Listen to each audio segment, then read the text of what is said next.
What's going on, guys? It's Jimmy here. So, the FBI director just gave a major warning to not only Americans, but to many countries around the world about both China and Russia and what they're doing and what they have already done. Then he said this in Munich, Germany, to the entire world. And this is very serious. I'm going to let you listen to what he had to say here right now. Take a listen. Expect when they invite the FBI director to speak. So I don't want to disappoint you all today, so let's go ahead and get to the bad news. The bad news is that while all of us have gotten a lot better at working together to combat the cyber threat, our adversaries have also been improving exponentially, and the world has become more dangerous than ever. It's not going to surprise any of you that chief among those adversaries is the Chinese government, which has continued to attack the economic security, national security, and sovereignty of rule of law nations all over the world.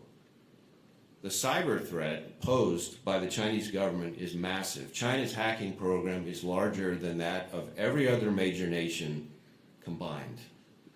And that size advantage is only magnified because the PRC uses AI, built in large part on stolen innovation and stolen data, to improve its hacking operations, including to steal yet more AI tech and data.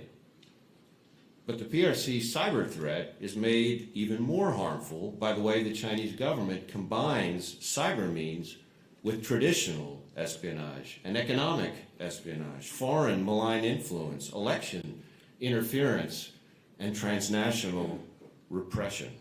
In other words, the CCP is throwing its whole of government at undermining the security of the rule of law world.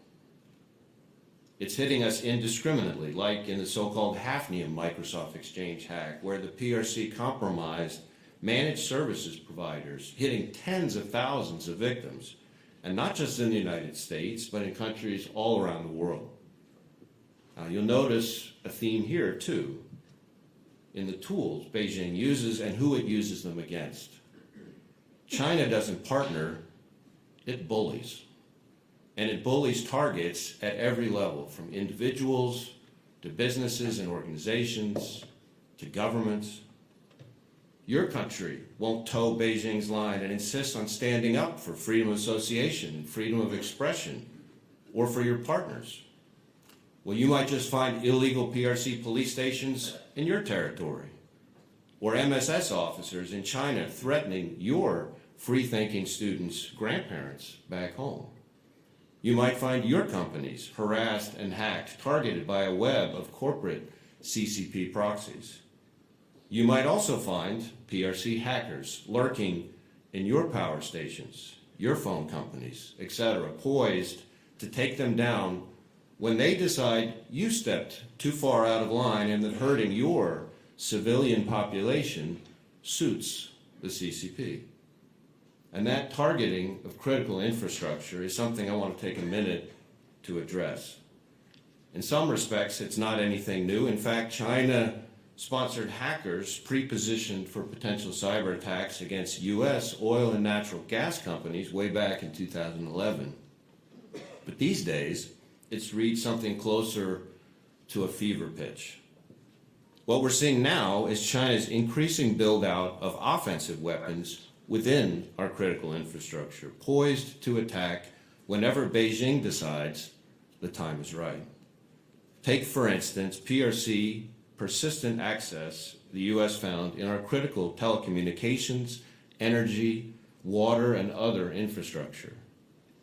China-sponsored hackers known as Volt Typhoon were hiding inside our networks, lying in wait for the moment China might choose to use their access to hurt American civilians. And while many of you may have seen the Volt Typhoon story as one about the PRC targeting the United States, in fact, their targets spanned the globe. Which shouldn't be surprising, because in hack after hack for years now, we've seen the PRC hitting our partners around the world. Now, working with our partners, the FBI was able to shut down Volt Typhoon's access through yet another one of those joint technical operations we talked about a few minutes ago. But there is a lot more PRC cyber threat in a lot more places out there, and we're only going to be able to battle back effectively if we do it together. Yeah, and this comes after a major hack on foreign offices urgently investigated by the United Kingdom. An anonymous dump on international files said to be from Shanghai based surveillance company shows a list of targets in Whitehall. And this is just the latest as the FBI director warns that China cyber attacks on US infrastructure now at an unprecedented scale, as US infrastructure, including the US government, the US military, and private citizens, has happened multiple times from China and Russia. And remember here that Russia, China, North Korea, and Iran are all allies, and ironically, are all allies in these major wars. Many would say world wars happening right now in the Middle East, in Russia, in Ukraine, and maybe even in the future in Taiwan and China. And all of these guys are working together against the United States and NATO. And we've already seen hundreds of millions of Americans already hacked and at risk. And it's already a major national problem. And, you got to kind of wonder here, is this already a national act of war? Yeah, it's a major problem here, and the question is, what can be done about it? Yeah, it's a serious problem. And this is where you got to kind of link, Vladimir Putin, the Chinese President Xi, Iran, and North Korea all in the same bucket.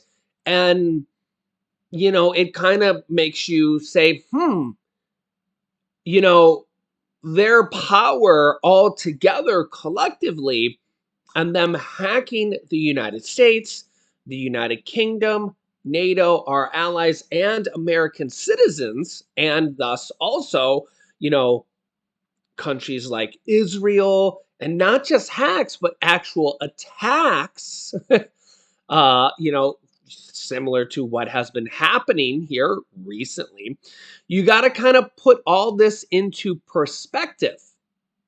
And it does make you kind of wonder, what is the overall goal of countries like Russia, China, Putin, Xi, Iran, North Korea?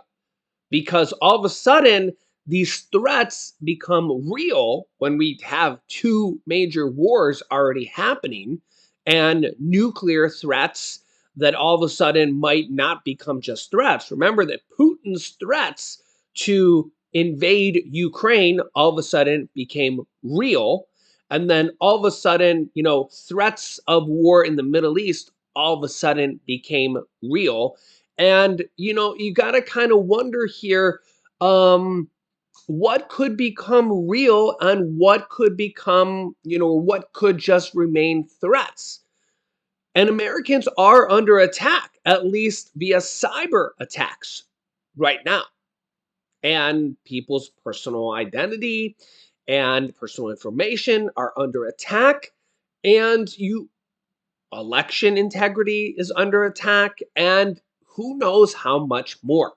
So let me know your thoughts in the comments. I'll keep you up to date with everything on a daily basis. Make sure to subscribe down below if you haven't. Click the bell icon so you don't miss out on new videos that come out here at 8 p.m. Eastern Standard Time.